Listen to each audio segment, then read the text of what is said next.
Welcome to my YouTube channel TS academy. आप लोगों का बहुत बहुत धन्यवाद। पिछले वीडियो को देखकर मैंने देखा आप लोगों का ढेर सारा प्यार मिल रहा है और मुझे बहुत अच्छा लगा। यही प्यार आप देते रहिए ताकि मैं वीडियो में और ज़्यादा जुनून के साथ साथ और ज़्यादा बेहतरीन वीडियो बनाता रहूँ।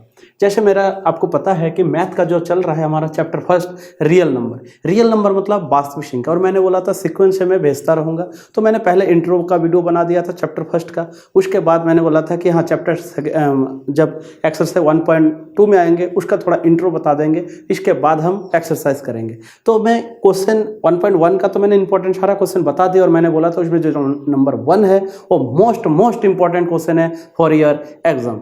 अब देखिए जो 1.2 में हम आएंगे तो उसके लिए हम जो उसका बेसिक है हम डायरेक्ट उसी के अंदर ही बताते रहेंगे क्वेश्चन के अनुसार। अब देखिए सबसे पहले आपका जो क्वेश्चन आएगा पहला एक्सरसाइज 1.1 का जो आपका क्वेश्चन आएगा, देखिए निम्नलिखित संख्याओं को अभाज्य गुणनखंडों के गुणनफल के रूप में व्यक्त कीजिए। अब बात आती है अभाज्य गुणन, इसी में ही आपका बेसिक में कंप्लीट कर दे रहा हूँ, अलग से कोई इंट्रो का वीडियो नहीं बना क्योंकि छोटा ही एक्सरसाइज है। देखिए अभाज्य गुणनखंड का मतलब होता है अभाज्य गुणनखंड को हम क्या करते हैं, छोटे छोटे मानों से हम उसको क्या करते हैं, भाग देके उसके गुणनखंडों में बांट देते हैं। इसका मतलब उसका फैक्टराइजेशन कर देते हैं। तो उसका जो हम फैक्टर निकालते कैसे, जैसे मान लीजिए 2 6 है तो पहले तो हमें यूनिट का नंबर देखते हैं कि इकाई का नंबर हमारा इवन है या ऑड है।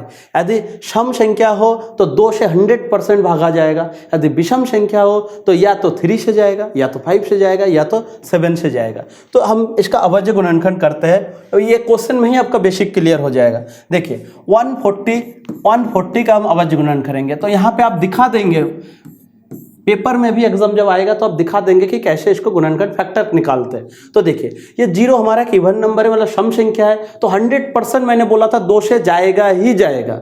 लेकिन यदि ऑड संख्या होता है, विषम संख्या होता है तो या तो 3 या तो 5 या तो 7 या तो 9 etc या तो स्वयं नंबर से जाता।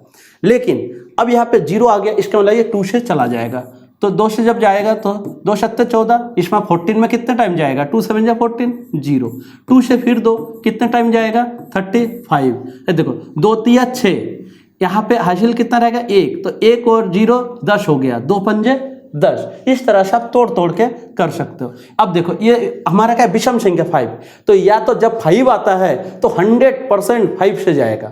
तो यहाँ 3 से तो जाएगा नहीं, तो यहाँ 5 से जाएगा। कितना टाइम 7 टाइम। अब 7 को 7 टाइम, इसका मतलब 40 को मैं अभाज्य गुणनखंड मतलब तोड़ कर लिखो, कैसे लिख सकते हो, 2 × 2 × 5 × 7 लिख सकते हैं। अब देखो इसी को ये 2 कितने टाइम है, 2 टाइम है, तो 2 टाइम को मैं ऐसा लिख सकता हूँ 2 के पावर स्क्वायर। क्यों, क्योंकि ये 2 बार है। यदि 3 बार होता है तो 2 के पावर 3, यदि 5 बार होता है तो 2 के पावर 5। तो इस तरह से हम पावर में लिख लेते हैं इंटू 5 × 7। इस तरह से हमारा क्या होगा, इस तरह से हम अभाज्य गुणनखंड मतलब आंसर लिख सकते हैं। इस तरह से हम आंसर लिख सकते हैं। अब सेकंड नंबर देखते हैं। सेकंड नंबर क्या है हमारा 156। अब 156, तो 156 का रफ वर्क कीजिए अभाज्य गुणनखंड, इसको तोड़ के दिखाएंगे। तो 2 7 14 कैरी रहा 1, तो यहाँ 16, 2 8 16। 2 से फिर इसको भाग देंगे, 2 3 6, यहाँ कितना आ जाएगा 1 2 9 18। फिर जाके इसको भाग देंगे 3 से, क्योंकि यहाँ विषम संख्या 3 1 3 3 3 9, तो यहाँ पे आ जाएगा आपका कितना 13। तो इसका आपका तोड़ दिया 2 × 2 × 3 × 13, तो इस तरह डिवाइड कर देंगे। अब देखिए 2 यहाँ पे कितने टाइम, 2 टाइम है, तो 2 टाइम है तो इसके बाद 2 के पावर 2 लिख सकता हूँ, तो 3 × 13। इस तरह से हम आपका कैसे लिख सकते हैं, इस तरह अभाज्य गुणनखंड लिख सकते हैं। अब नेक्स्ट क्वेश्चन देखिए, नेक्स्ट क्वेश्चन आपका है 3 2 8 5। तो सेम टू सेम वही 3 8 2 5 का फैक्टर कीजिए। तो जैसे आप फैक्टर निकालेंगे 3 8 2 5 का कितने से जाएगा, जाहिर सी बात है 5 से जाएगा। पहले देखते 3 से जाएगा क्या, 3 1 3 3 2 6 3 7 1 3 से चला जाएगा, तो 3 1 3।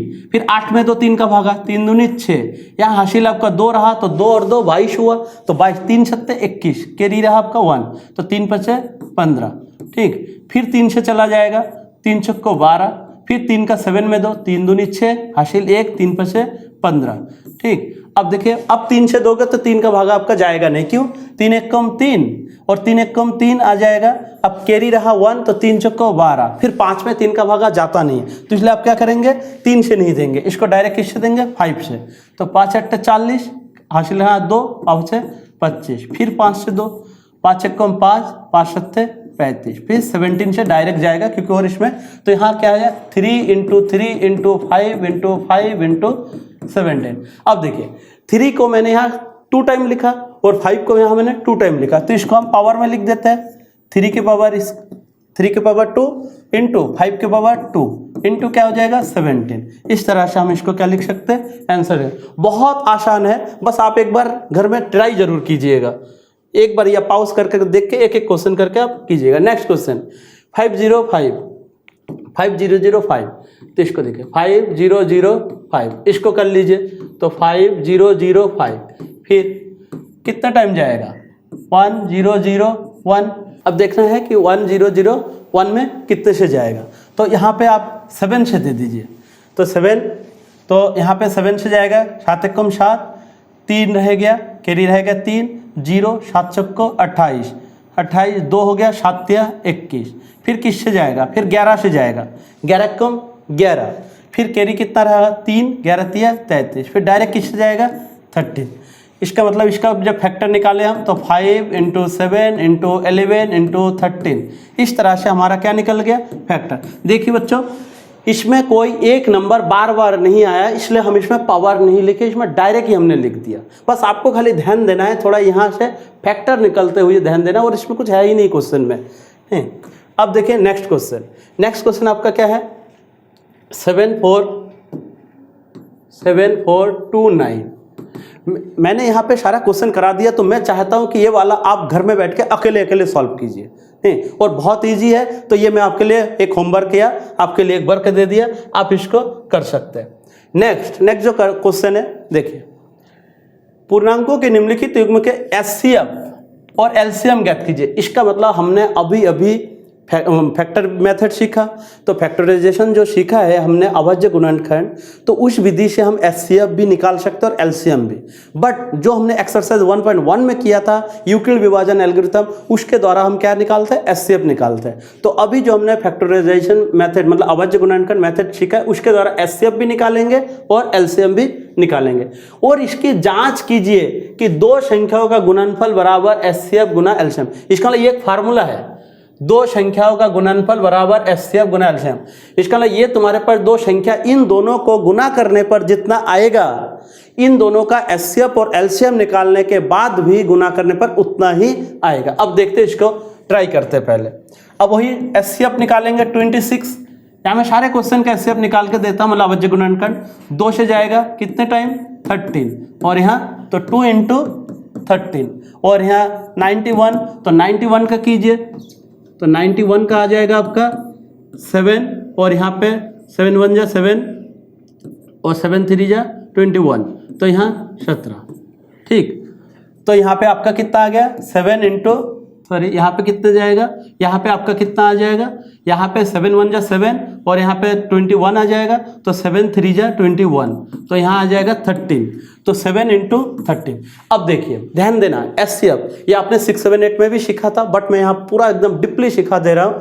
एचसीएफ जब भी निकालेंगे उस समय इसका जोड़ा बनता है, या पेपर में ऐसे जोड़ा नहीं बनाएंगे, ये तो मैं सिखा रहा हूं इसलिए जोड़ा बना के सिखा रहा हूं। इसका देखिए पेयर बन चुका है, तो एचसीएफ आपका क्या हो जाएगा, जिसका पेयर बन जाएगा उसी को हम एचसीएफ में लिखते हैं। जिसका पेयर नहीं बनता, जैसे देखिए इसका पेयर बना तो एलसीएम निकालते वक्त इसको तो हम लेंगे ही लेंगे, और जिसका पेयर नहीं बना उसको भी हम लेंगे। तो इसका मतलब 2 इंटू 7, तो कितना आ जाएगा, तो 91 इंटू 2, 13 और 7 को गुना करेंगे 91, तो कितना आ जाएगा 2 कम 2 2 182। इसका मतलब आपका एचसीएफ आया 13 और एलसीएम आया 182। अब हमसे बोला कि जांच भी कीजिए, तो अब हमें यहाँ क्या करना है, जांच करना है। तो जांच कैसे करते हैं, उसके लिए मैंने अभी भी बताया एक फार्मूला होता है, दो संख्याओं का गुणनफल, दो संख्याओं का गुणनफल बराबर एचसीएफ इंटू एलसीएम। ये फार्मूला याद रखिएगा, इससे 100% एक ना एक क्वेश्चन प्रीवियस पेपर में भी आप देखोगे मिलेगा, और नेक्स्ट भी आपको मिलता रहेगा। दो संख्याओं का गुणनफल, तो दो संख्या क्या क्या था, दो संख्या देखिए 26 है इंटू 91 है। अच्छा बराबर एचसीएफ अभी अभी आया, कितना आया 13, और एलसीएम कितना आया 182, कितना है 182। अब आप देखिए जब इन दोनों को गुना करेंगे तो जितना आएगा इन दोनों को गुना करने पर भी उतना ही आ जाएगा। तो 26 और 91 को गुना कीजिए, तो 26 और 91 को जब मल्टीप्लाई करेंगे तो कितना आ जाएगा, 54 का 4 हासिल 5, 9 दूनी 18, और इधर आएगा आपका 23, तो 6 3 2, तो 23 और 66, तो 2366। तो जब इनको भी मल्टीप्लाई करेंगे ना तो वही आ जाएगा 23666, 23 और 66। तो आपका क्या बन गया, लेफ्ट हैंड साइड बराबर राइट हैंड साइड। यदि आपका लेफ्ट हैंड साइड और राइट हैंड साइड एक जैसा ना आए तो आप तुरंत समझ लेना कि आपका जांच हुआ नहीं। जांच इसीलिए कहते हैं कि ये सही है गलत है पता चल जाता है। तो आपका देखो left hand side equal to right hand side आया, इसका मतलब हमारा एचसीएफ और एलसीएम दोनों क्या है, सही है।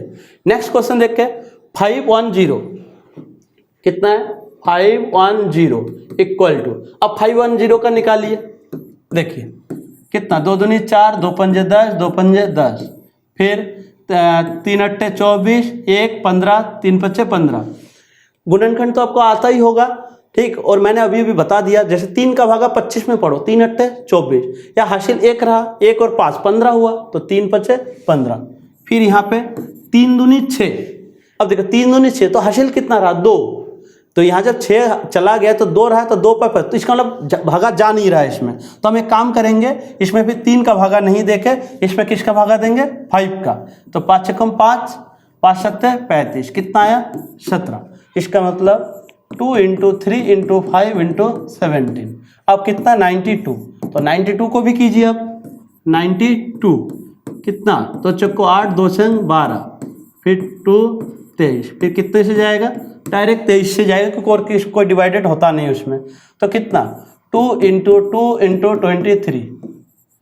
अब आप ध्यान दीजिएगा, एचसीएफ निकालना है, तो एचसीएफ मतलब जिसका जोड़ा बनता है उसको तो लेंगे ही लेंगे। ये देखिए इसका जोड़ा बना तो इसको तो लेंगे ही लेंगे, तो इसमें और कोई जोड़ा नहीं बन रहा, तो एचसीएफ हमारा 2 ही हो गया ओनली। अब हमारा क्या निकालना है एलसीएम, हमारा क्या निकालना है एलसीएम। तो एलसीएम क्या निकालेंगे, जिसका जोड़ा बना वो तो लेंगे ही लेंगे, और जिसका जोड़ा नहीं बना, देखिए ये जोड़ा नहीं बना, ये जोड़ा नहीं बना, ये जोड़ा नहीं बना, ये जोड़ा नहीं बना, तो इसको भी हम लेंगे। अब देखते हैं इनको गुना करने के बाद कितना आता है। गुना करने के बाद जितना आएगा वो हमारा क्या कहलाएगा, एलसीएम कहलाएगा। देखिए 2 2 जा 4, या तो डायरेक्ट इधर से काउंटिंग करते हैं, यहाँ पे आपका कितना है 2 2 जा 4, और यहाँ पे कितना है 3 5 जा 15। आप 17 और 23 को गुना करें, 7 1 किसका एक हासिल 2, 7 दूनी 14, 16 इंटू 1 3, 1 दूनी 2, 1 6 3 9, और इधर 3, तो आपका कितना आएगा 391। थोड़ा काउंटिंग स्पीड में कर रहा हूँ, आप समझ जाना, या रफ कार्य अपने आप भी करना। 4 इंटू, अब 15 से इसको मल्टीप्लाई करते हैं, तो 15 से जब इसको मल्टीप्लाई करेंगे देखिए कितना आएगा, 5 छक्कम 5, 5 9 45 का 5 हासिल 4, 5 से 15 19, फिर 1 9 3, कितना आया 6 9 9 18 का 8 हासिल 1 4 5, तो 5 8 6 5। अब 4 से इसको मल्टीप्लाई कर देते हैं, तो 4 5 20 का 0 हासिल 2, 4 6 24, 26 का 2 हासिल 2, 4 8 32, 32 34 का 4 हासिल 3, 5 चक्को 20, 4 5 20 और 3 23। इसका मतलब आपका एलसीएम आया 23460। अब हमें क्या करना है, जांच करना है। अब हमें क्या करना है, जांच। तो देखिए एचसीएफ 2 आया और एलसीएम 23460 आया। एलसीएम कितना आया 23460। अब जांच करेंगे, तो जांच में हमारा क्या हो जाएगा, हाँ अब हम क्या करेंगे जांच। तो जांच में वही चीज है क्या, दो संख्याओं का गुणनफल, दो संख्याओं का गुणनफल बराबर एचसीएफ इंटू एलसीएम। तो दो संख्या क्या क्या था, देखिए दो संख्या हमारे पास 51092 था, 510 51 510 इंटू 92, ये दो संख्याओं का गुणनफल लिख दिया। अब एचसीएफ इंटू एलसीएम, तो एचसीएफ इंटू एलसीएम का मतलब क्या हुआ, एचसीएफ आया था हमारा 2 और एलसीएम आया था हमारा कितना 23460। तो इसका देखें, मैं पहले इसका डायरेक्ट काउंटिंग कर लेता हूँ। 2 का 2 0 का 2 0 का 0, 2 संग 12 का 2, हासिल 1, 2 चौक 8 1 9, 2 3 6, 2 दूनी 4, तो 46 9 2 0 आया। सेम टू सेम जब आप इसका मल्टीप्लाई करेंगे तब भी आपका 46920 आएगा। यदि आपका ऐसा नहीं आया तो इसका मतलब कहीं ना कहीं आपका क्या जा रहा है, मिस्टेक जा रहा है। तो ये हमारा उत्तर की जांच हो गया। अब देखिए नेक्स्ट क्वेश्चन। नेक्स्ट क्वेश्चन आपका क्या है, 336 और 54। आप क्या करेंगे, 336 का अभाज्य गुणनखंड निकालेंगे, 54 का अभाज्य गुणनखंड निकालेंगे, फिर जाके एचसीएफ निकालेंगे, एलसीएम निकालेंगे, उसके बाद लिखेंगे जांच, फिर लिखेंगे दो संख्याओं का गुणनफल बराबर एचसीएफ गुना एलसीएम। एक बार खुद कीजिए, देखना बहुत ही, क्योंकि मैथ एक ऐसा सब्जेक्ट है जब तक खुद से नहीं लगाएंगे तब तक कोई भी टीचर आपको सिखा नहीं सकता। इसलिए आपको मैं बीच में, हाँ कोई क्वेश्चन नहीं आया जो मैं आपके लिए छोड़ रहा हूँ वो आप कमेंट बॉक्स में डालिएगा, मैं दोबारा उसको करके सेंड करूंगा कि हाँ ये इसका आंसर था। अब नेक्स्ट क्वेश्चन देखिए, हाँ अभाज्य गुणनखंड विधि द्वारा निम्नलिखित पूर्णांकों का एचसीएफ एलसीएम ज्ञात कीजिए। अभी अभी हमने एचसीएफ और एलसीएम किया है, बट वो 2 नंबर था ओनली, वो खाली 2 नंबर था, लेकिन इसमें 3 नंबर वाला आ गया, तो ठीक है कोई दिक्कत नहीं। आप 1 नंबर 2 नंबर सही से ढंग से दिखे, फिर मैं आपके लिए एक छोड़ूंगा। तो क्या है, 2 12 को तोड़ो, 2 छंग 12, 2 तिया 6 3, तो कितना है 2 गुना 2 गुना 3। अब जाके 15 को तोड़ो, 3 गुना 5, तो आया आपका 15 का 3 गुना 5। मैंने 3 के नीचे ही लिख दिया क्योंकि मुझे पेयर बनाना है ताकि आपको समझ में ज़्यादा आ जाए, ठीक। और इधर आ गया आपका 21, तो यहाँ 3 7, तो इसका जाएगा 7 से, कितने से जाएगा 7 से, तो कितना आएगा 3 × 7, कितना 21 का। अब देखिए मैंने यहाँ पे पेयर बना दिया, तो देखिए 3 का जोड़ा बन रहा है और बाकी और किसी का पेयर नहीं बन रहा है। तो मैंने बोला था जिसका जोड़ा बनता है उसी को ही हम सिर्फ एचसीएफ में लेते हैं। अब देखिए इसका जोड़ा बना तो क्या आएगा 3, बस हो गया।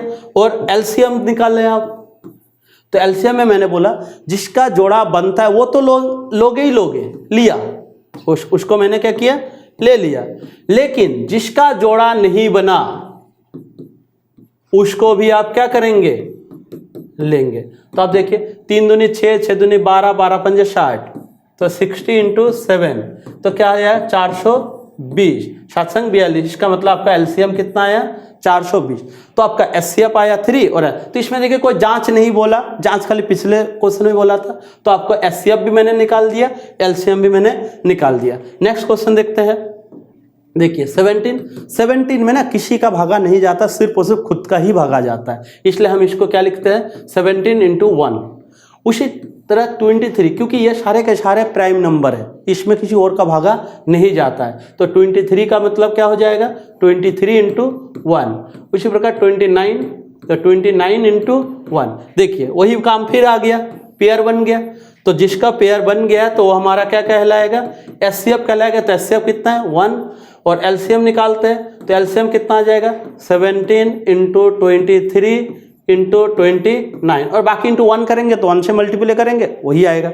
बस आपका काउंटिंग बहुत तेज होना चाहिए। आप खुद देख रही है जितना क्वेश्चन हो रहा है काउंटिंग कितना ज़्यादा है, तो काउंटिंग करते हैं आप। तो कितना 17, पहले कर लेते हैं 23 × 29 को, 9 × 27 का 7, हासिल 2, 9 दूनी 18, 18 19 20, फिर 2 × 6, 2 दूनी 4, 6 6, कितना आ गया 17 × 6 6 7, कितना आ गया 17 × 6। अब 17 से मल्टीप्लाई करते हैं, 7 से 3 का 9, हासिल 4, 7 संग 42 और 4, 46 का 6, हासिल 4, 7 संग 42 और 4 46, फिर 1 7 7, 1 संग 6, 1 संग 6, तो 9। इसका इधर आपका बन जाएगा 3, हासिल 1, 3 हासिल 1, 7 7 और 4 11, तो इसका क्या है 1 1 3 3 9। तो इस तरह से हमारा क्या निकल गया एलसीएम। तो हमने एचसीएफ भी निकाल दिया और एलसीएम भी निकाल दिया। कुछ नहीं है, खाली आपको फैक्टर सीखना है कि फैक्टर कैसे करते हैं, उसके बाद वो आराम से जोड़ा बना सकते हैं। नेक्स्ट क्वेश्चन 8 का, 9 का और 8, 9 और 25। क्या मैं आपके लिए छोड़ सकता हूँ? मुझे लगता है कि आपको भी अकेले अकेले एक बार पहले 1 नंबर 2 नंबर देखिए और अकेले अकेले एक बार ट्राई जरूर करें। ठीक, अच्छा अब देखिए क्वेश्चन नंबर 4। क्वेश्चन नंबर 4 क्या आया? 306 और 6 मोस्ट इंपॉर्टेंट क्वेश्चन। आप जब यहाँ पे जो एक्सरसाइज आप कर रहे हैं 1.2, इसके सिर्फ लेफ्ट हैंड साइड में देखिए example 19, same to same example 9, मतलब जो भी एग्जाम्पल है इसके साइड में देखिए, वो एग्जाम्पल और a example most important previous paper में लगभग प्रीवियस पेपर में आपको ये क्वेश्चन देखने को मिलेगा। तो ये बहुत ज़्यादा इंपॉर्टेंट क्वेश्चन है। देखिए आपके पास 2 नंबर दिया है 306 और 657 और उसका जो एचसीएफ दिया है वो हमारा 9 दिया है। हमें निकालना क्या है? एलसीएम निकालना है। अब देखिए हमें पता है कि चूंकि सॉल्यूशन में हमें ज्ञात है कि तो मैंने एक फार्मूला बताया था, याद कीजिए क्या? दो संख्याओं का गुणनफल बराबर एचसीएफ इंटू एलसीएम। तो इसका मतलब 2 संख्याओं को मल्टीप्लाई करने के बाद जो आता है एचसीएफ और एलसीएम का मल्टीप्लाई भी उतना ही आता है। देखिए 2 संख्या क्या क्या है? 306 इंटू 657। एचसीएफ कितना है हमारा? एचसीएफ कितना है? 9। और एलसीएम कितना दिया है? एलसीएम हमें क्या करना है? ज्ञात करना है। तो इसका मतलब हम एक काम करेंगे, देखिए यहाँ 306 इंटू 657, यहाँ पे 9 देखो गुना में है और गुना वाला जैसे ही मल्टीप्लाई में जो होता है वो इक्वल के जैसे ही इधर आएगा वो डिवाइड में हो जाएगा। इसका मतलब एलसीएम इक्वल टू, इसका मतलब गुना वाला हमेशा किस में आ जाता है? भागा में। अब इसको काटते हैं, 9 तिया 27, 3 9 चक्को 36। ठीक, इसका मतलब कितना आ जाएगा? 34 इंटू 657 इंटू एलसीएम। अब 34 और 657 को जैसे हम मल्टीप्लाई करेंगे जो आएगा वो हमारा क्या कहलाएगा? एलसीएम। तो रफ कार्य कीजिए 657 और 34, 4 7 28 का 8 हासिल 2, 4 5 20, 22 का 2 हासिल 2, 4 छंग 24 और इधर आ गया आपका 26। ठीक, और आपका कितना आ जाएगा यहाँ? 3 7 21 का 1 हासिल 2, 3 5 15, 16 17 का 7 हासिल 1, 3 संग 18 19, कितना है? 8 3 6 से 12 13 का 3 हासिल 1, 10 12 का 2 हासिल 1 2, कितना आ गया आपका? 2 2 3 3 8 इक्वल टू एलसीएम। देखो मैं यहाँ जल्दीबाजी में भी काउंटिंग कर रहा हूँ, आप भी अकेले अकेले एक बार काउंटिंग जरूर करें। ठीक, तो आपका एलसीएम कितना आ गया? 2 2 3 3 8। इस प्रकार से हमारा क्या आ गया? आंसर आ गया एलसीएम। और मोस्ट इंपॉर्टेंट क्वेश्चन, मैं अगेन बोल रहा हूं आपको, मोस्ट इंपॉर्टेंट क्वेश्चन है और सेम इसी का आप एग्जांपल भी कर लीजिएगा। हाँ, अब देखो जांच कीजिए किसी प्राकृत संख्या n के लिए 6 के पावर n अंक 0 पर समाप्त होगा। अब देखो 6n अंक 0 पर समाप्त हो, यहाँ देखिए 6n दिखाया जा रहा है, तो 6n भी दिखाया जा सकता है, 6 का पावर n भी दिखाया जा सकता है। अब देखिए तो यहाँ जब 6n दिखाए तो अंक 0 पर समाप्त हो सकती है। ध्यान दीजिएगा, तो आपको बताया जा रहा है कि 0 पर समाप्त, तो देखिए कोई भी अंक हो, जैसे 0 पर का मतलब क्या है? ये 0 हो गया, 0 पर समाप्त हो रही है। तो कोई भी नंबर जब इकाई का नंबर 0 होता है, जैसे 5 है और ये 0 आ गया, तो कोई भी नंबर जब 0 पर समाप्त हो जाती है, हमेशा के लिए आप याद रखना कि वो या तो 2 से डिवाइडेड होगा, या तो 5 से डिवाइडेड होगा, या तो वो 10 से डिवाइडेड होगा। इसका मतलब उसका जो फैक्टर होता है 2 5 10 100% होगा यदि वो यूनिट नंबर मतलब इकाई का अंक 0 से समाप्त होती है। तो आप खुद ही समझिए 6 है, 0 से समाप्त होगा तो 100% 2 5 और 10 आना ही चाहिए फैक्टर। हम देखते हैं इसको, देखिए 6 को हम क्या लिख सकते हैं? 2 इंटू 3 n। 6 को हम यदि गुणनखंड करेंगे, फैक्टर निकालेंगे तो 2 इंटू 3। अच्छा एक बात बोले, मैंने अभी बताया यदि कोई भी अंक 0 पर समाप्त होती है तो 2 तो आएगा ही आएगा और 5 भी आएगा लेकिन 10 भी आना चाहिए, लेकिन इसमें देखिए 2 तो है बट 5 और 10 नहीं है। तो चूंकि 6 का अभाज्य गुणनखंड 5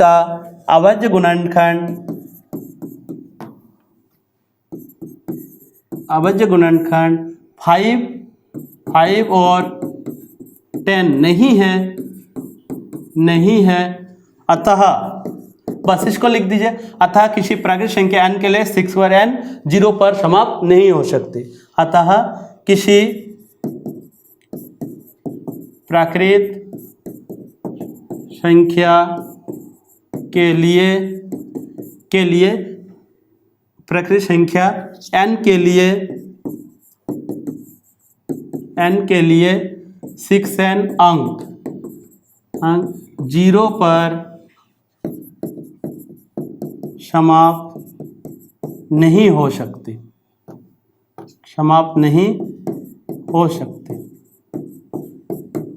प्रूफ। बस हमें खाली प्रूफ ही करना था तो हमने प्रूफ कर दिया। ठीक, नेक्स्ट क्वेश्चन देखिए, व्याख्या कीजिए कि 7 इंटू 12, देखो 7 इंटू 11 इंटू 13 प्लस 3, क्या बोला, इतना और इतना भाज्य संख्या है। भाज्य संख्या का मतलब होता है कंपोजिट नंबर है। अब कंपोजिट नंबर एकदम सिंपल सी बात है, यदि 0 पर समाप्त हो जाए, मतलब सॉरी, जिसका सिर्फ खुद से तो भागा जाए लेकिन उसके अलावा और कोई गुणनखंड भी हो, मतलब जिससे भागा जाए, उसे हम कंपोजिट कहते हैं। और प्राइम नंबर क्या होता है, जिसमें सिर्फ स्वयं का ही भागा जाए, उसे हम प्राइम नंबर। बट हमें कंपोजिट नंबर लाना है, तो देखिए यहाँ पे आप देखिए बीच में प्लस है, सारे में इंटू है, बीच में प्लस है। तो एक काम करते हैं, यहाँ पे आपका क्या है 7 इंटू 11 इंटू 13 प्लस, देखिए ये जो क्वेश्चन है यहाँ पे थोड़ा सा मिस्टेक है। इस क्वेश्चन में आप यहाँ पे क्या कर लेंगे, यहाँ पे आप 13 कर लेंगे, इसका मतलब यहाँ पे प्लस है तो यहाँ पे आपका क्या हो जाएगा 13 आ जाएगा। क्वेश्चन में थोड़ा मिस्टेक लिखा है, आप समझ जाइएगा। 7 इंटू 11 इंटू 13 है, प्लस में भी 13 ही आएगा। अब हम क्या करेंगे, इसमें देखिए यहाँ पे कितना कॉमन ले, यहाँ तक प्लस है और ये वाला यहाँ से इंटू तक है और यहाँ प्लस में, तो आप क्या करेंगे 13 को कॉमन लेंगे। तो 13 को कॉमन लेंगे तो यहाँ क्या आ जाएगा 7 इंटू 11 और यहाँ से हमारा हो गया, और प्लस यहाँ से जब 13 को मैंने कॉमन लिया तो यहाँ आ गया 1, तो इसका कितना आ जाएगा 13, यहाँ 11 7 जा 77 और प्लस का 1, तो यहाँ पर कितना आ जाएगा, मतलब 13 तो है ही है और यहाँ पे कितना आ गया 78 आ गया। यहाँ पे कितना आ गया 11 77 और प्लस का 1, तो यहाँ पे 70। इसका मतलब क्या हुआ, इसको जब हम इसमें से गुना करेंगे, गुना करके 13 से ऐड करेंगे, तो इसका जब फैक्टर निकाला तो 13 तो आया ही आया और 78 भी आया, और 78 का भी फैक्टर बहुत होता है। तो मैंने क्या बताया कि भाज्य संख्या कब होता है, जब स्वयं से तो भागा जाए, उसके अलावा और किसी भी संख्या से भागा जाए, तो उसे हम क्या कहेंगे गुणनखंड होता है। तो इसमें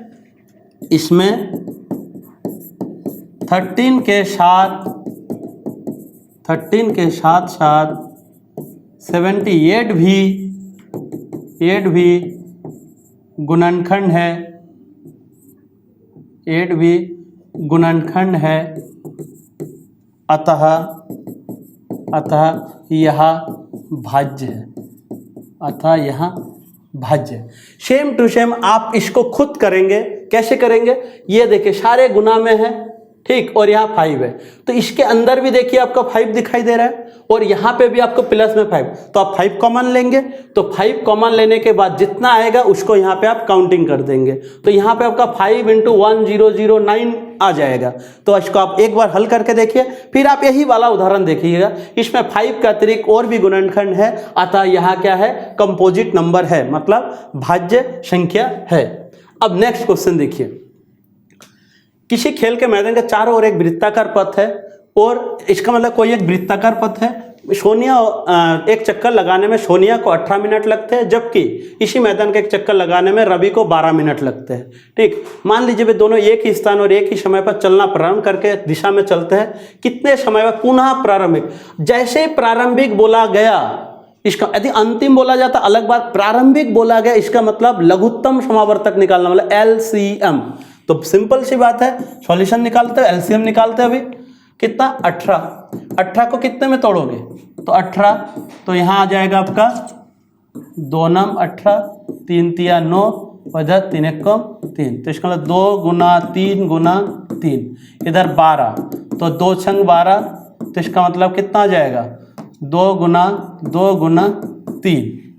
देखिए एलसीएम निकालना है, तो एलसीएम के लिए मैंने बताया जो जोड़ा बनता है, जो जोड़ा, देखिए 2 का जोड़ा बना, 3 का जोड़ा बना, तो देखिए 2 आ गया और क्या आ गया 3 आ गया, तो जो जोड़ा बनता वो तो लेंगे ही लेंगे, और जो जोड़ा नहीं बना उसको भी लेंगे। तो किसका जोड़ा नहीं बना, 3 का जोड़ा नहीं बना और 2 का जोड़ा नहीं बना, तो 3 दूनी 6, 6 तिया 18, 18 दूनी 36, तो इसका मतलब 36 मिनट। तो यहाँ पर आप लिख, यहाँ पे देखिए पूछा क्या गया, वे दोनों एक स्थान में चलना प्रारंभ करके कितने समय बाद पुनः प्रारंभिक स्थान पर मिलेंगे। तो यहाँ पे आप लिख देंगे अतः सोनिया और रवि 36 मिनट बाद पुनः प्रारंभिक